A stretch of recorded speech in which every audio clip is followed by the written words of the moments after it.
अध्याय 183 मांस हड्डी वाले प्राणी। किकी, जो आमतौर पर निडर थी, सामने का दृश्य देखकर पूरी तरह से हिल गई थी। वह घृणा से चेहरा बिगाड़े राघव से चिपकी हुई थी। ये कैसे संभव है? ये लोग। राघव की भौहें गहरी सिकुड़ गईं। यहाँ तक कि उसके लिए भी ये दृश्य चौंकाने वाला था। उसने मांस हड्डी वाले प्राणियों की कतारों को स्कैन किया। उसकी आवाज़ धीमी और तनावपूर्ण थी। कुछ गड़बड़ है। बाहर की लाशों की तुलना में क्षय का स्तर बहुत अलग है। ये 1 महीने से भी कम पुराने लगते हैं। तो ये जगह बिल्कुल भी सुरक्षित नहीं है, किकी ने अपनी सांसें स्थिर करते हुए कहा। क्या हमें जांच जारी रखने की भी जरूरत है? नहीं, हम जा रहे हैं। राघव ने सिर हिलाया। उसने अपनी टॉर्च को भयानक अवशेषों की कतारों पर घुमाया, लेकिन जैसे ही किरण आखिरी कतार तक पहुंची, उसका शरीर तन गया। कंकाल के ढांचों के बीच एक व्यक्ति अभी भी साबुत था। राघव, कोई जिंदा है? किकी हाँफ उठी। वह महिला पीछे की कतार की एक सीट पर झुकी हुई थी। उसके बाल बिखरे हुए थे, उसका शरीर पीटा हुआ और गंदा था। ये स्पष्ट नहीं था कि वह मर चुकी थी या बस जीवन से चिपकी हुई थी। चलो, उसे देखते हैं। बिना किसी हिचकिचाहट के राघव सीटों की ओर दौड़ा। किकी ने पेट में मचली घबराहट के बावजूद दांत पीसे और उसका पीछा किया। जैसे जैसे वह पास आया, राघव को और भी अधिक यकीन होता गया, यह महिला जिंदा थी। सावधानी के तौर पर उसने मौके पर ही एक लंबा डंडा बनाया और सावधानी से उसकी पीठ को टटोला। महिला का शरीर एक तरफ झुक गया, लेकिन उसमें कोई अकड़न नहीं थी, और इससे भी महत्वपूर्ण बात यह थी कि वह अभी भी सांस ले रही थी। राघव और किकी ने एक दूसरे को देखा। किकी ने तुरंत अपना हाथ उठाया, अपनी क्षमता का उपयोग करके महिला को कुर्सी से उठाया और धीरे से उसे गलियारे के फर्श पर रखा। वह जिंदा है, किकी ने महिला की कलाई पर अपनी उंगलियां दबाते हुए पुष्टि की। लेकिन उसकी धड़कन और सांस सब अस्त व्यस्त हैं। वह बस किसी तरह लटकी हुई है। राघव ने अपनी टॉर्च नजदीक लाए। महिला अपनी 30 की शुरुआत में लग रही थी। उसकी त्वचा अस्वस्थ रूप से पीली ग्रे थी, कुपोषण से उसका शरीर सूख गया था। उसके बाल उलझे हुए थे, उसके फटे हुए कपड़े उसके कंकाल जैसे ढांचे पर ढीले लटके थे, और उसने जूते नहीं पहने थे। उसके चारों ओर मौत की घनी आभा बेचैनी पैदा कर रही थी। उसने मांस हड्डी वाले प्राणियों की आखिरी कतार की ओर देखा। उनका क्षय ताज़ा था, बहुत ज्यादा ताज़ा। वह शायद एक उत्तरजीवी हो। राघव उसकी जांच करने के लिए घुटनों के बल बैठा, लेकिन जैसे ही उसकी टॉर्च ने उसके चेहरे को रोशन किया, वह रोशनी पर प्रतिक्रिया करते हुए झंझना उठी। महिला कमजोर कराह उठी, अपनी बाहें हिलाने के लिए संघर्ष करते हुए उसकी भौहें सिकुड़ गईं। राघव और किकी के हाव भाव बदल गए। उसकी सांस तेज हो गई। धीरे धीरे उसने अपनी आंखें खोलीं। जिस क्षण उसने राघव और किकी को देखा, उसकी पुतलियां डर से फैल गईं। एक तीखी हाँफ के साथ वह घबराकर पीछे की ओर रेंगने लगी। उसका शरीर कांप रहा था। डरो मत, हम तुम्हें चोट नहीं पहुंचाएंगे। तुम कौन हो? राघव को उम्मीद नहीं थी कि वह इतनी अचानक जाग जाएगी, और उसे इतना डरा हुआ देखकर उसने तुरंत उसे आश्वस्त करने की कोशिश की। लेकिन उसने उसके शब्दों पर प्रतिक्रिया नहीं की। वह पूरी तरह से घबरा गई थी, हताश होकर खुद को दूर घसीट रही थी, इससे पहले कि वह उठने के लिए संघर्ष करे और निकास की ओर भाग जाए। उसे पकड़ो, राघव ने जरा भी देर नहीं की। ठीक है। किकी ने तेजी से अपना हाथ उठाया। उसकी मानसिक शक्ति ने महिला को हवा में पकड़ लिया और उसे वापस उनकी ओर खींच लिया। शांत हो जाओ, हम तुम्हें चोट नहीं पहुंचाने वाले हैं, राघव ने आवाज दी, लेकिन महिला हवा में जोरदार तरीके से छटपटाती रही। फिर किकी की भौहें सिकुड़ गईं। वह गूंगी है। राघव के दिमाग में बात बैठी। यही कारण हो सकता है कि उसने प्रतिक्रिया नहीं दी। वह संचार का कोई अन्य तरीका आजमाने वाला था, लेकिन अचानक उसने कुछ और भी अजीब देखा। महिला के हाव भाव बदल गए, राघव या किकी की प्रतिक्रिया में नहीं, बल्कि उनके पीछे किसी चीज की प्रतिक्रिया में। उसकी चौड़ी, डरी हुई आंखें उनके पीछे के गलियारे पर टिकी हुई थीं। राघव की रीढ़ में एक ठंडी सिहरन दौड़ गई। उसने और किकी ने एक ही समय में पीछे मुड़कर देखा, और वहां गलियारे के अंत में खड़ी एक भद्दा मानवीय चेहरा उनकी ओर घूर रहा था। एक व्यक्ति जो उल्टा चल रहा था। सावधान! राघव की पुतलियां सिकुड़ गईं। एक सफेद चमड़ी वाली इकाई उनकी ओर रेंग रही थी, अपने चारों हाथों पैरों पर चल रही थी। उसका सिर एक अप्राकृतिक कोण पर मुड़ा हुआ था। बिना किसी हिचकिचाहट के राघव ने अपना हाथ उठाया और बिजली का एक बोल्ट छोड़ा। चटक! चमकीली चांदी की बिजली प्राणी की छाती से टकराए, उसके पीले मांस में एक छेद जला दिया। लेकिन प्राणी केवल एक पल के लिए रुका। इससे पहले कि वह अचानक बिजली की गति से आगे झपटे, कोई आवाज नहीं कर रहा था। वह 1 सेकंड से भी कम समय में राघव तक पहुंच गया। उसके पास प्रतिक्रिया करने के लिए मुश्किल से समय था, धातु की बाधा बनाने का समय नहीं था, इसलिए उसने सहज रूप से एक बर्फ की ढाल खड़ी कर दी। किकी ने भी तेजी से प्रतिक्रिया की, अपनी क्षमता का उपयोग करके ढाल को सुदृढ़ीकरण के रूप में आगे धकेल दिया। धमाका! उल्टे दानव ने ढाल से टक्कर मारी, उसके लंबे पतले अंग बेतरतीब ढंग से फड़फड़ा रहे थे, मांस हड्डी वाले प्राणियों की कतारों को गिरा रहे थे। हड्डियां और सड़ा हुआ मांस हर जगह उड़ गए। पीछे हटो! राघव ने किकी और महिला को पकड़ा और निकास की ओर पीछे हट गया। ये सिनेमा भूमिगत शहर संख्या 8 की तरह एक सीमित जगह थी जहां दिन के दौरान भी भयावह संस्थाएं थीं। समझ गई। किकी जमीन पर उतरी, महिला को कसकर पकड़े हुए वे आपातकालीन निकास की ओर दौड़े। राघव ने एक परीक्षण के तौर पर कुछ विंड कैनन शॉट्स दागे, लेकिन उल्टी इकाई ने आसानी से चकमा दिया, उनका पीछा करने के लिए दीवारों के साथ तेजी से चढ़ाई की। किकी ने अपनी मानसिक शक्ति से वार किया, प्राणी को दीवार से टकरा दिया। यह उसकी पकड़ का विरोध करते हुए हिंसक रूप से संघर्ष कर रहा था। उसने अपना होंठ काट लिया और जोर से धक्का दिया। धमाका! गलियारे की रोशनी टूट गई, कालीन फट गया और मलबा बाहर की ओर फट गया। बल ने प्राणी को गलियारे के अंत तक फेंक दिया, जहां उसके विकृत अंग बेतरतीब ढंग से फड़फड़ाए। फिर अचानक यह अंधेरे में पिघल गया। राघव ने किकी के साथ नजरें मिलाईं। इस चीज को मारना आसान नहीं है, उसने बुदबुदाया। चलो बाहर निकलते हैं, राघव ने कहा। उसने प्रोजेक्शन रूम का गलियारा देखा, जो बाहर की ओर जाता था। उसके पास रोरर के 23 इलेक्ट्रिक गैटलिंग गन जैसे शक्तिशाली हथियार थे, लेकिन वह अपनी जान बचाते हुए भागते समय मौके पर 100 पाउंड की मशीन गन नहीं बना सकता था। बाहर दिन का समय था, इससे प्राणी दूर रहना चाहिए, और अगर यह नहीं रहा, वे ट्रेन तक पीछे हट सकते थे। 1130 CIWS उसे संभाल लेगा। वे निकास की ओर दौड़े, और फिर चुप्पी। उल्टा प्राणी चला गया था। राघव के मन में बेचैनी की एक गहरी भावना रेंग गई। उसने अपनी टॉर्च उठाई, और गलियारे के अंत में एक आदमी खड़ा था, गतिहीन। वह उन्हें घूरते हुए मुस्कुराया। ये कौन है? किकी ने तुरंत प्रतिक्रिया दी, उसे मानसिक शक्ति से पकड़ने के लिए अपना हाथ उठाया। लेकिन इससे पहले कि वह कर पाती, आदमी का मुंह फट गया। उसकी गर्दन से भूरे लाल रंग के टेंटिकल फूट पड़े, जो उनकी ओर लपके। एक मानवीय भयावह इकाई। किकी ने प्राणी को हवा में पकड़ लिया, उसे अपनी क्षमता से रोके रखा। राघव ने बिजली का एक बोल्ट चार्ज किया। धमाका! बिजली ने उसकी खोपड़ी में एक छेद कर दिया। प्राणी चीख उठा, हिंसक रूप से छटपटा रहा था। राघव आगे बढ़ा और उसके सिर पर point blank wind cannon blast दागे। फिर एक तेज गति में उसने अपनी इलेक्ट्रिक ब्लेड से उसे चीर डाला। खून और मांस बिखर गया, लेकिन फिर वह और किकी जम गए, फटी हुई मानवीय त्वचा के अंदर नीचे रेंगते हुए। एक व्यक्ति नहीं था, ये रेंगते हुए लाल कीड़ों का एक समूह था। और फिर राघव ने अपनी नज़र उस महिला की ओर घुमाई जिसे उन्होंने बचाया था। उसने छटपटाना बंद कर दिया था। उसके होंठ एक ठंडी मुस्कान में मुड़ गए। उसका चेहरा छिलने लगा। अध्याय 184 बहरूपिये। राघव के दिल की गहराई से एक सिहरन दौड़ गई। उस भयावह मुस्कान ने उसकी रीढ़ में सिहरन पैदा कर दी, जिससे उसके रोंगटे खड़े हो गए। चिल्लाने का समय नहीं था। जैसे ही महिला ने धीरे धीरे अपना खून से सना मुंह खोला, जो घने रेज़र नुकीले दांतों से भरा था, राघव ने सहज रूप से प्रतिक्रिया की। किकी को बचाने के लिए आगे बढ़ते हुए, साथ ही तेजी से एक बर्फ की दीवार और लोहे का गेट बनाया। पलक झपकते ही बर्फीली बाधा हवा में साकार हो गई, तेजी से बढ़ते टेंटेकल को घेर लिया। उसका रेज़र नुकीला सिरा राघव के दिल को भेदने से बस इंचों दूर था। फिर धमाका! एक भेदी सोनिक बूम ने गलियारे की चुप्पी को तोड़ दिया। राघव की दृष्टि से एक काला भाला गुजर गया, जो बिजली की तरह हवा में लकीर खींचता हुआ सीधे उस भयावह महिला के माथे को भेद गया।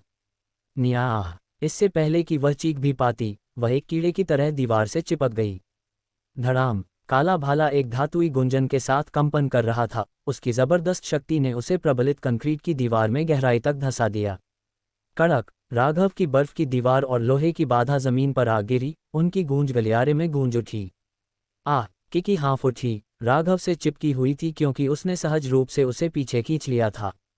खुद को संभालते हुए वे गलियारे के दूर सिरे की ओर मुड़े, जहां दो आकृतियां दिखाई दी थीं, एक आदमी और एक औरत। आदमी अधेड़ उम्र का था, चौड़े कंधे वाला था और उसके बाल कटे हुए थे। उसने एक एक्सोस्केलेटन पावर सूट पहना हुआ था, जो हल्की नीली चमक के साथ चमक रहा था। वह अभी भी अपने हालिया थ्रो से तैयार था। उसके बगल में महिला छोटी थी, जो एक बड़ी कैलिबर वाली बंदूक तैयार रखे हुए थी। भजज! आदमी ने अपनी कलाई को झटका दिया और हवा में एक यांत्रिक गुंजन गूंज उठा। दीवार में धंसा हुआ काला भाला कांप उठा, जिससे एक इंजन की घरघराहट सुनाई दी। एक तेज गति के साथ भाला लाश के चेहरे से निकल गया और वापस आदमी के हाथ में उड़ गया। राघव ने अपनी आंखें सिकोड़ लीं। चुंबकीय रूप से नियंत्रित हथियार। उस भाले में निस्संदेह किसी प्रकार की सटीक चुंबकीय प्रणोदन प्रणाली थी, जो कम दूरी के भीतर गतिशील नियंत्रण को सक्षम करती थी। ऐसी तकनीक आमतौर पर स्टारफ्लीट युद्ध ड्रोन और प्रेरी प्रणालियों में पाई जाती थी, लेकिन इसे एक हाथापाई वाले हथियार में एकीकृत देखना अजीब था, लगभग बेतुका। आदमी ने गहरी आवाज में कहा, सावधान रहना बच्चे, ये सिर्फ भयावह संस्थाएं नहीं हैं, ये इंसानी खाल उतारकर भेस बदल सकती हैं।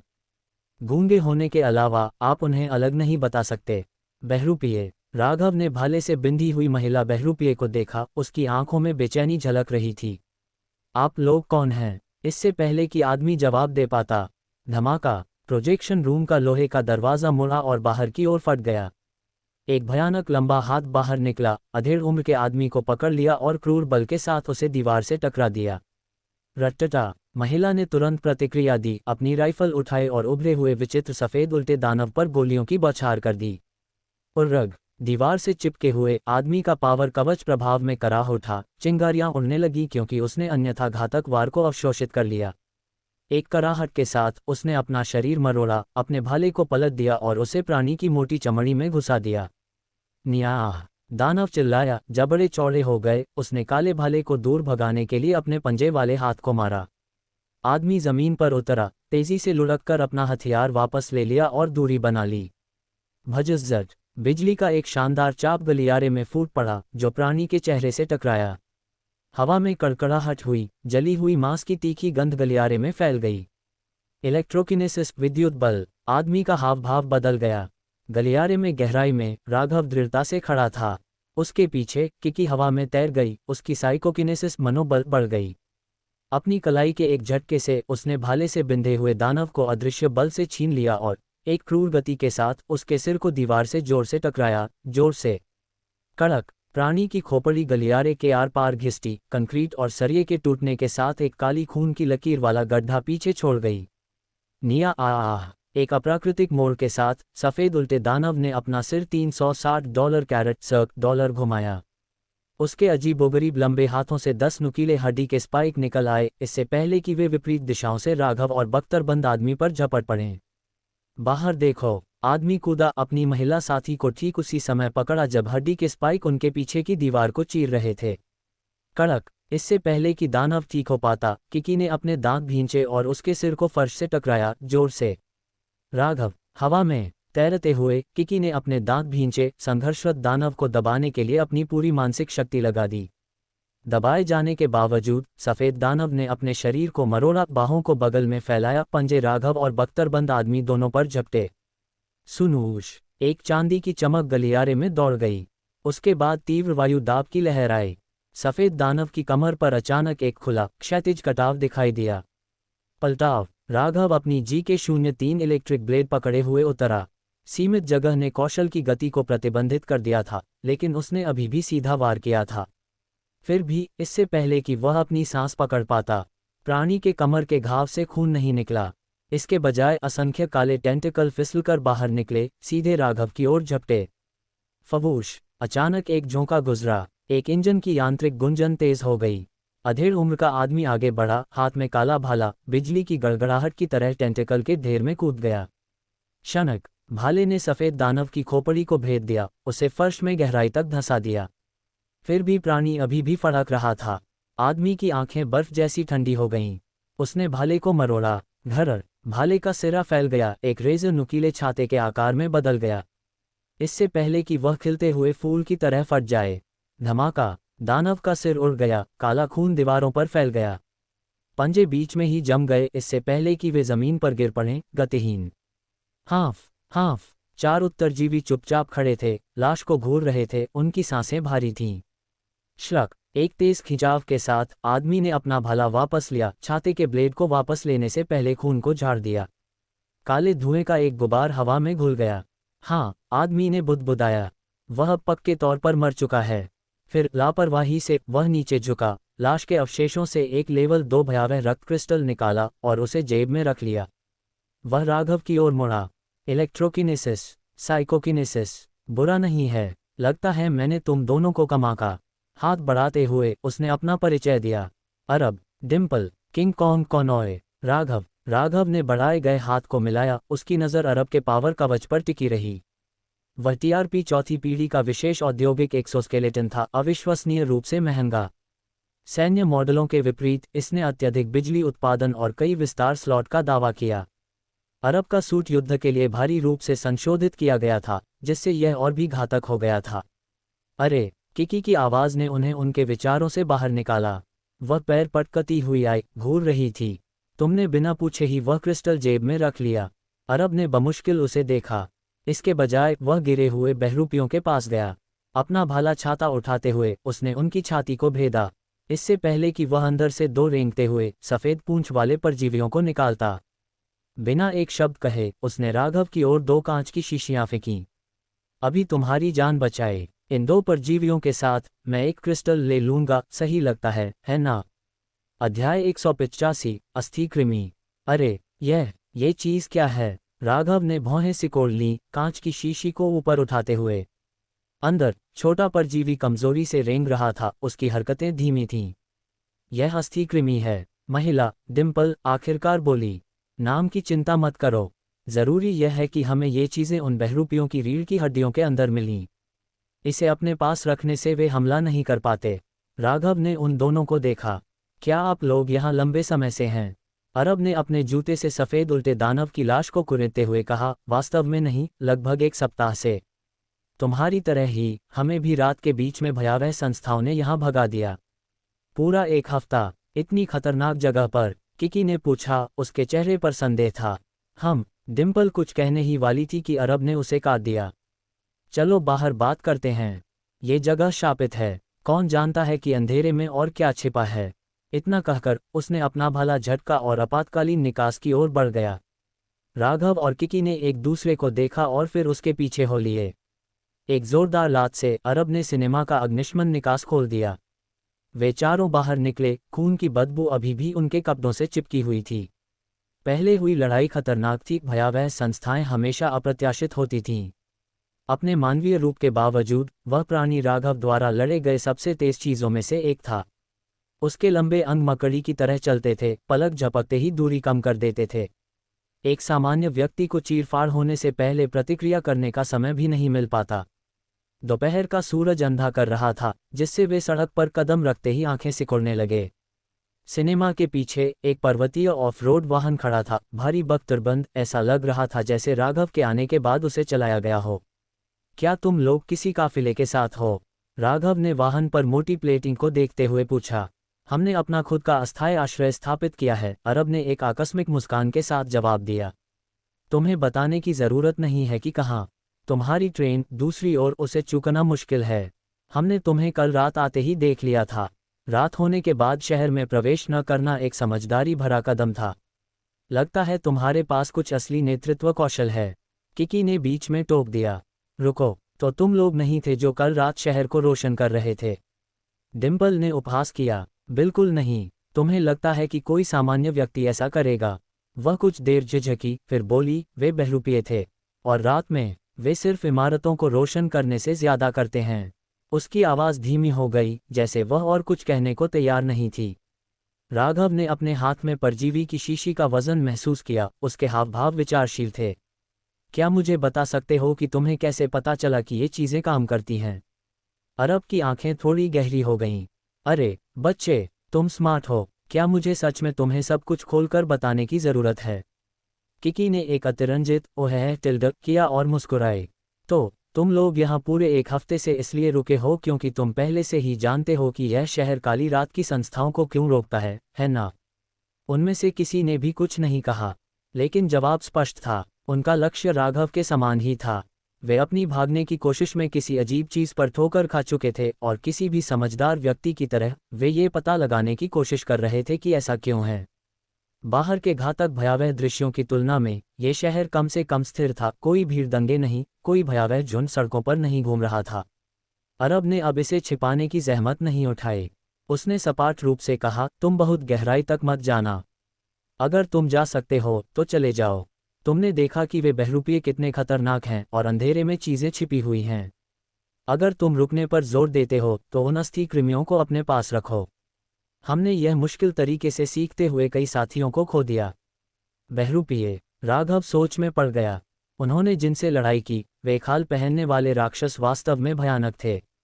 खासकर महिला बहरूपिया, उसे और किकी को उसमें कुछ भी अजीब नहीं लगा था। पीछे मुड़कर देखने पर एकमात्र असामान्य बात यह थी कि उसने कभी बात नहीं की। उसके गले से जरा सी भी आवाज नहीं निकली और किकी ने उसकी सांस और धड़कन में कुछ अप्राकृतिक महसूस किया था।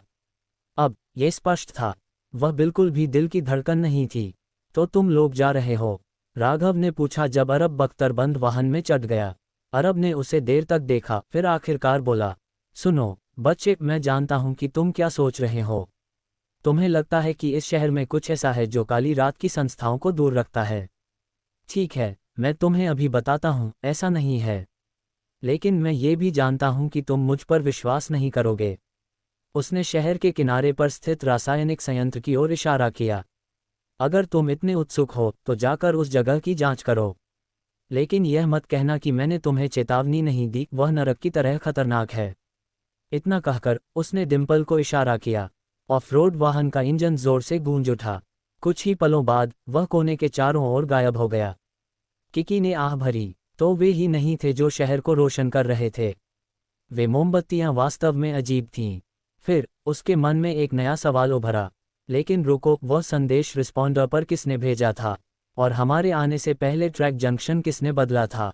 राघव की नज़र दूर स्थित रासायनिक संयंत्र पर टिकी थी। हमें जल्द ही पता चल जाएगा। किकी ने उसे संदेह से देखा। तुम सच में जाकर उसकी जांच करना चाहते हो? क्या होगा अगर यह एक जाल है? जवाब देने के बजाय राघव ने अपना कम्युनिकेटर निकाला, पूनम और सुमी से संपर्क किया।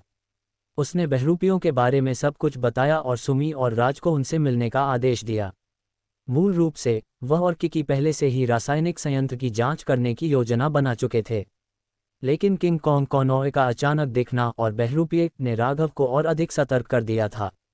आमतौर पर वह तुरंत चला जाता, लेकिन ये तथ्य कि यहाँ कुछ ऐसा था जो काली रात की संस्थाओं को रोक सकता था, अनदेखा करने के लिए बहुत महत्वपूर्ण था।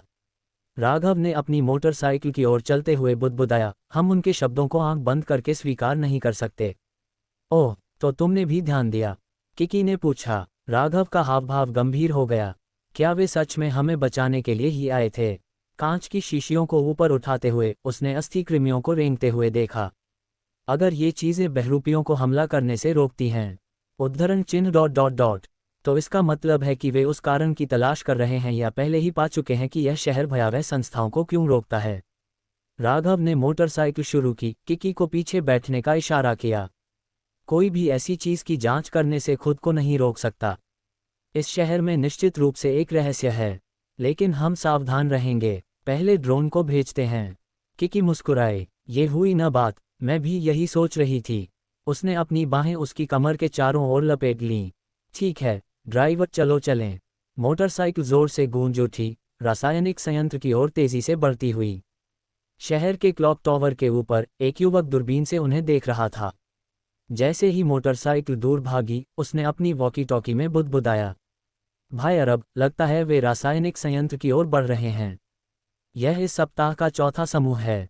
स्पीकर से एक कर्कश आवाज गूंज उठी, उन्हें जाने दो, कोई फर्क नहीं पड़ता, वे पहले ही यहाँ आ चुके हैं, वे जा नहीं पाएंगे। अध्याय 186, लालटेन फूल। दोपहर शाम के 4:20 बजे राघव अपनी मोटरसाइकिल पर छोटे से शहर की सड़कों पर तेजी से भाग रहा था, जो बड़े रासायनिक संयंत्र की ओर जा रहा था। ऊंची आसवन मीनारें और कई चांदी के भंडारण टैंक दिखाई दिए। उसकी बाइक बिखरे हुए मलबे के ऊपर से गुजरी जब वह रासायनिक संयंत्र के ढह चुके प्रवेश द्वार से गुजरा, एक खुले क्षेत्र में प्रवेश किया। चारों ओर देखने पर संयंत्र के कई हिस्से अपशिष्ट जल से भर गए थे और कुछ क्षेत्रों में अजीब रंग का तरल जमीन पर बह रहा था। हवा में एक तीखी गंध व्याप्त थी। उसी समय सुमी और राज एक जीप में दूसरे प्रवेश द्वार से अंदर आ गए। कैप्टन राघव। सुमी ने मोटे तौर पर स्केच किया हुआ नक्शा निकाला और राघव से कहा, हमने उन क्षेत्रों की जांच की जहां वे भयावह संस्थाएं कल रात पीछे हटी थीं और फिर इस शहर के अंदर और बाहर के मुख्य रास्तों का मुआयना किया। हमें पूरा यकीन है कि एक गोलाकार क्षेत्र पूरे रेन टाउन को कवर कर रहा है। अगर हमारी गणना सही है तो ये रासायनिक संयंत्र इसका केंद्र है। राघव ने उसकी बातों पर सिर हिलाया और विशाल आसवन मीनार को देखने के लिए मुड़ा। तो ये जगह जरूर यही होगी। वूम, ज्यादा दूर नहीं। किकी ने पहले ही ड्रोन को कैलिब्रेट कर लिया था और उसे हवा में उड़ा दिया था जिससे वह संयंत्र को ऊपर से देख सके। लाइव फीड में एक भयानक रूप से शांत रासायनिक संयंत्र दिखाया गया। स्क्रीन को घूरते हुए किकी ने टिप्पणी की, लोगों के कोई संकेत नहीं हैं। काफी सामान्य दिखता है। इसका सामान्य होना असंभव है। राघव ने अपना हाथ उठाया, हवा से एक छोटी दूरबीन बनाई और उसे सुमी को सौंप दिया। सुमी, एक ऊंचा सुविधाजनक स्थान ढूंढो और नजर रखो। ठीक है। सुमी ने अपनी रेमिंगटन M96 को अपनी पीठ पर लाद लिया और तेजी से पास के एक कंक्रीट के खंभे पर छलांग लगाई, इसका उपयोग करते हुए खुद को फैक्ट्री की कच्ची सामग्री पाइपलाइन पर धकेल दिया। तेजी से आगे बढ़ते हुए वह एक ऊंचे अवलोकन टावर की ओर चढ़ गई। राज, प्रवेश द्वार और सड़कों पर नजर रखो। ठीक है भाई राघव। राज ने अपनी गैटलिंग बंदूक पकड़ी और मुख्य द्वार की ओर बढ़ गया। सब कुछ व्यवस्थित होने के बाद राघव ने 2 गैस मास्क निकाले, एक किकी को फेंक दिया। उन्हें पहनने के बाद दोनों सबसे बड़ी रासायनिक कार्यशाला की ओर बढ़े। अरे राघव, क्या तुमने पहले उस आदमी अरब के TRP पावर कवच को स्कैन किया था? किकी उसके साथ चल रही थी, जमीन पर अजीब तरल पदार्थों पर कदम रखने के बजाय सहजता से उनके ऊपर तैर रही थी। मैं करना चाहता था लेकिन मैं यह नहीं कह सकता था। अरे दोस्त, स्थिर रहो जब मैं तुम्हारे गियर को स्कैन करता हूँ, है ना? अच्छी। किकी हंस पड़ी। हा टिल्डर, तुम कितने बेवकूफ़ हो। तुमने तब क्यों नहीं किया जब वह नहीं देख रहा था? या मुझे उसे बाहर निकालने दो। राघव अवाक रह गया। अरब के समूह के बारे में उनके संदेह के बावजूद उन लोगों ने अभी भी उनकी मदद की थी। भले ही उनके गुप्त उद्देश्य थे, इसका मतलब यह नहीं था कि वह बस उन पर हमला कर सकता था। इसके अलावा पावर कवच उपकरण का एक अत्यधिक जटिल टुकड़ा था, उसे स्कैन करना कोई त्वरित काम नहीं होता। ध्यान केंद्रित रखो, विचलित मत हो। राघव बहस में समय बर्बाद नहीं करना चाहता था। उसकी इंद्रियां तेज थीं, वह सावधानी से अपने परिवेश का सर्वेक्षण कर रहा था। वैसे तुम उस आग से प्यार करने वाले बेवकूफ़ को अपने साथ क्यों नहीं लाए? किकी ने पूछा। हम बस यहाँ टोह लेने आए हैं। अगर कुछ भी अजीब लगता है तो हम तुरंत बाहर निकल रहे हैं। शहर में शायद एक और काफिला है, साथ ही बहरूपीय और भयावह संस्थाएं भी घूम रही हैं। एक भरोसेमंद क्षमता उपयोगकर्ता को पीछे छोड़ना बेहतर है। सच में, मुझे लगा कि तुम्हें बस अपनी प्यारी टीचर पूनम की चिंता है टिल्डर, किकी ने मुस्कुराते हुए चिढ़ाया। राघव को विश्वास नहीं हुआ कि इस तनावपूर्ण स्थिति में भी इस लड़की का मजाक करने का मन है। मनोरंजन के साथ वह मुस्कुराया। ओह, क्या तुम जल रही हो? जलना मेरी गांड। वे विशाल पाइपलाइनों के एक भूल भुलैया से गुजरे, मोड़ दर मोड़ लेते हुए, जब तक कि वे आखिरकार सबसे ऊंची आसवन मीनार के नीचे संरचना तक नहीं पहुंच गए। उनके सामने एक विशाल लोहे का दरवाज़ा खड़ा था जिस पर शब्द लिखे थे, अभिकर्मक कार्यशाला संख्या 1। दरवाज़ा थोड़ा खुला हुआ था और अंदर से एक ठंडी हवा गूंज रही थी, एक भयानक खालीपन के साथ गूंज रही थी। चलो इसकी जांच करते हैं। अगर कुछ भी अजीब लगता है तो हम तुरंत चले जाएंगे। राघव तंग गया। अपनी राइफल पकड़े हुए उसने एक छोटी स्टील की ढाल बनाई, फिर अंदर कदम रखा। फूश! बर्फीली हवा का एक झोंका उनसे गुजरा। जिस क्षण वे अंदर दाखिल हुए, उन्होंने हवा में निलंबित एक विशाल धातु प्रतिक्रिया केतली देखी। इसके ऊपर एक विशाल पीले रंग की ओवरहेड क्रेन मंडरा रही थी। नीचे फर्श एक उपस्तर में डूब गया था जो ऊंचे चांदी के भंडारण टैंकों से भरा था, जिनमें से कई पहले ही गिर चुके थे। बड़ी मात्रा में रंगहीन तरल फैल गया था, निचले स्तर के लगभग 1/3 हिस्से को डुबो दिया था, जिससे यह एक अथाह काले स्विमिंग पूल जैसा लग रहा था। राघव अच्छी तरह जानता था कि तरल को हानिरहित नहीं मानना चाहिए। भंडारण टैंकों में से एक के पास पहुंचकर उसने अपनी भौहें सिकोड़ लीं। धिक्कार है। $70 टर्ट ब्यूटाइल हाइड्रोपरऑक्साइड। किकी ने अपना सिर झुकाया। तुम जानते हो कि यह क्या है? High school chemistry. राघव ने ऊपर की विशाल प्रतिक्रिया केतली की ओर देखा, उसका हाव भाव गंभीर हो गया। ऊपर की वह चीज़ एक क्षार तैयारी टैंक होनी चाहिए। मतलब, क्या ये खतरनाक है? अगर यह जगह टर्ट ब्यूटाइल हाइड्रोपरऑक्साइड से भर जाती तो पूरी फैक्ट्री पहले ही फट चुकी होती। यह अत्यधिक ज्वलनशील है और घर्षण या कंपन से विस्फोट कर सकता है। इसलिए मुझे संदेह है कि यह लीक हुआ है। यह शायद सिर्फ बारिश का पानी या कुछ और है जो नीचे जमा हो रहा है। लेकिन अगर ऊपर का वह क्षार टैंक गिरता है और भंडारण टैंकों से टकराता है तो 1 किलोमीटर के दायरे में सब कुछ खत्म हो जाएगा। सिस, किकी का चेहरा पीला पड़ गया जब उसने घबराकर विशाल धातु टैंक को देखा। धत तेरे की, ये भयानक है। राघव पहले से ही पीछे हटने पर विचार कर रहा था जब उसकी नज़र किसी चीज़ पर पड़ी। प्रतिक्रिया केतली और भंडारण टैंकों के पीछे एक हल्की नारंगी चमक झिलमिला रही थी। उसका हाव भाव तेज हो गया क्योंकि वह धातु के पैदल मार्ग के साथ दौड़ पड़ा। राघव को चलते देख किकी उसके पीछे उड़ गई। जैसे ही वे करीब आए उनके हाव भाव गंभीर हो गए। जो वे अपने सामने उभरता हुआ देख रहे थे वह एक विचित्र ऊंचा पौधा था। नीचे के रासायनिक पूल से उठते हुए एक मोटी गहरे हरे रंग की डंठल कई मीटर ऊंची खींची हुई थी, इससे पहले कि वह एक चाप में नीचे झुक जाए। उसके सिरे पर लगभग 2 मीटर व्यास का एक विशाल लालटेन के आकार का फूल लटका हुआ था। फूल के खिलने के अंदर गहरे लाल मांसल तंतुओं की परतें एक मंद भयावह चमक के साथ धड़क रही थीं। उसकी नारंगी पंखुड़ियों जटिल पैटर्न के साथ नसदार एक अजीब सम्मोहक दीप्ति दे रही थीं।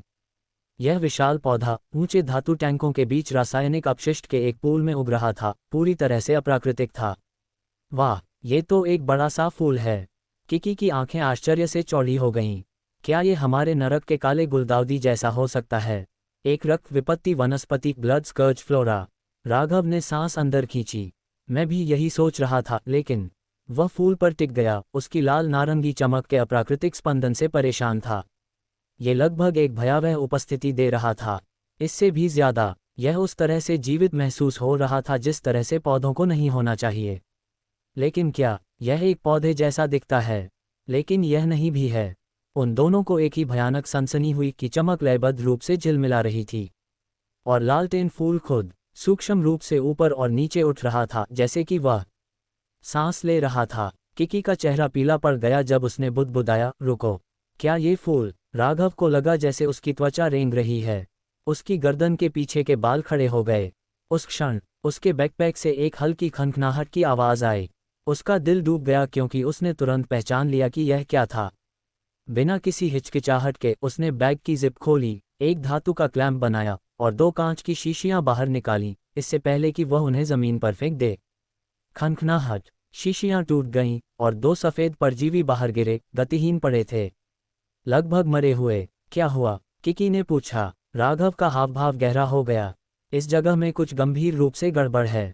जैसे ही लालटेन फूल से लाल चमक उन पर पड़ी, 2 सफ़ेद परजीवी अचानक फड़फड़ाए, अपने कांटेदार पंजे फैलाए, इससे पहले कि वे हिंसक रूप से नीचे के रासायनिक पूल में कूद जाएं।